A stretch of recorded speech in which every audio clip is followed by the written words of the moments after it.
Ровно 13 лет прошло с того дня, как Малгобеку присвоено почетное звание города воинской славы. Открытие мемориального комплекса посвящено этому дню, а также разгрому фашистских войск на Кавказе.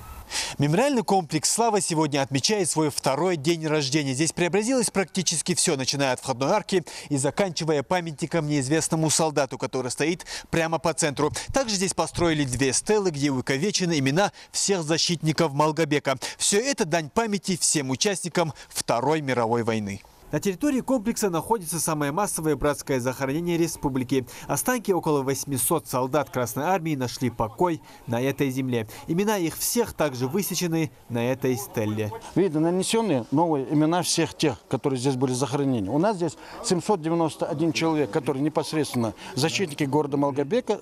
И остальные у нас по списку. Вот здесь у нас заканчивается этот список. Остальные 2556 человек мы нанесли людей, которые непосредственно воевали за город Малгобек.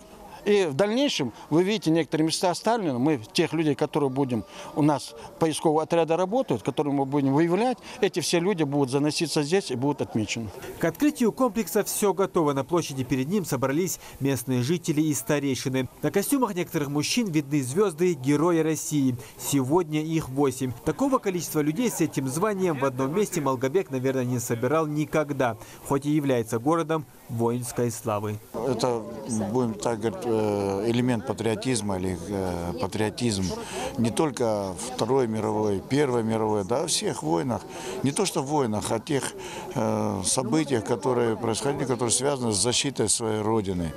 Это наша Родина, ее защищали и в Первую, и во Вторую, конечно, но вот Вторая мировая, это, ну, перед этими людьми можно, как говорится, всегда преклонять колено. Это те люди, которым мы обязаны всем. И ветераны, которые оставшиеся, остались живых, еще дай Бог им здоровья, и пусть они живут столько, сколько хотят. Но и те, кто ушел, уже никого нету. Вот и настало время официальной части праздника. К этому времени число гостей стало еще больше. Прибыл и глава республики. После короткого общения со старейшинами наступает время торжественно открыть комплекс, традиционно перерезав красную ленту.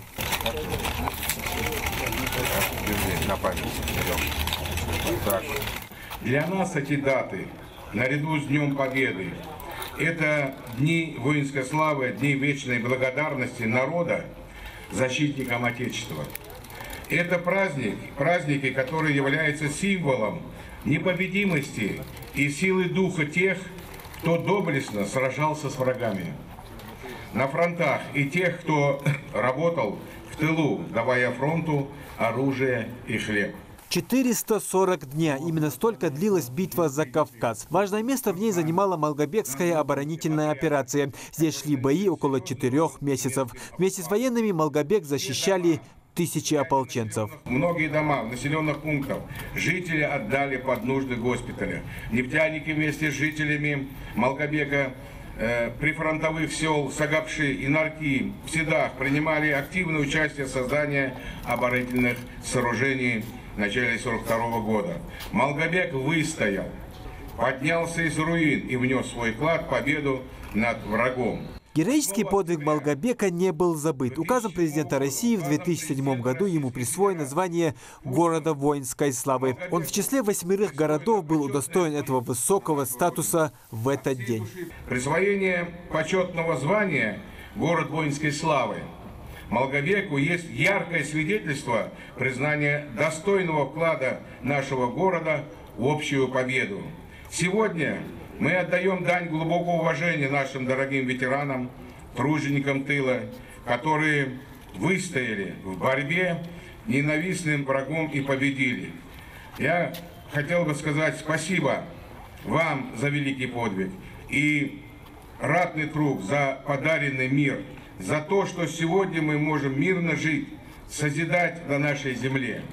Мы в неоплатном долгу перед вами. Честь вам и слава, мы гордимся вами.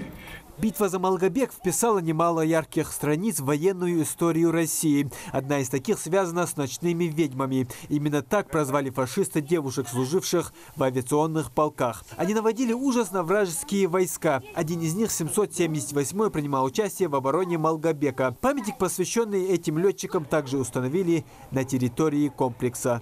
Немного было их в полку, но ужас ночные ведьмы сеяли вокруг.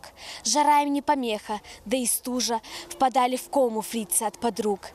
Горели танки на платформах ярко, взрывались рядом пушки, а на них смотрели сверху летчицы. Не жалко, захватчиков им было в грозный миг. Ночные ведьмы совершали свои налеты, обычно это проходило ночью на самолетах ПО-2, которые вообще не были предназначены для этого. Небольшую мизансцену одного из вылетов полка показали местные жители. На аэродром! Шагом марш!